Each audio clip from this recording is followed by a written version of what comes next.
500, 2000 ரூபாய் கரன்சி நோட்டுகள் தமிழகம் வந்தன. புதிதாக புழக்கத்தில் விடுவதற்காக அச்சிடப்பட்ட புதிய 500 ரூபாய் மற்றும் 2000 ரூபாய் கரன்சி நோட்டுகள் தமிழகம் வந்து சேர்ந்தன. வியாழக்கிழமை முதல் வங்கிகளில் புதிய கரன்சி நோட்டுகளை பெறலாம் என்று சென்னை மண்டல ரிசர்வ் வங்கி அதிகாரிகள் தெரிவித்துள்ளனர். புதிய 500 ரூபாய் நோட்டில் செங்கோட்டை படமும் புதிய 2000 ரூபாய் நோட்டில் மங்கள்யான் படமும் பொறிக்கப்பட்டு இருக்கும். கண் பார்வையற்றவர்களும் இந்த நோட்டுகளை அடையாளம் காணும் வகையில் பிரெய்லி முறையிலான அடையாள குறியீடுகளும் அதில் உள்ளது.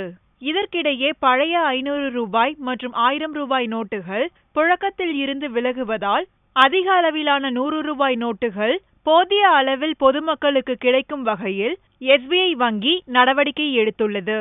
இவ்வங்கியின் நிர்வாக இயக்குனர் ராஜ்னீஷ் குமார் கூறுகையில், அடுத்த 2 நாட்களுக்கு போதுமான அளவுக்கு 100 ரூபாய் நோட்டுகள் கையிருப்பில் உள்ளதாகவும், நாடு முழுவதும் உள்ள SBI-யின் 17,000 வங்கி கிளைகளிலும் 55,000 ATM எந்திரங்களிலும் 100 ரூபாய் நோட்டுகள் கிடைக்க ஏற்பாடு செய்யப்பட்டுள்ளதாக கூறினார்.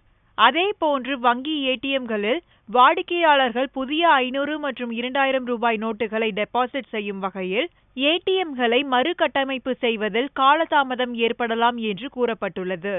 இதற்கிடையே தமிழகத்தில் இப்பிரச்சினை காரணமாக மின் கட்டணம் செலுத்துவதற்கான கால அவகாசத்தை மின் வாரியம் நீட்டித்து அறிவித்துள்ளது.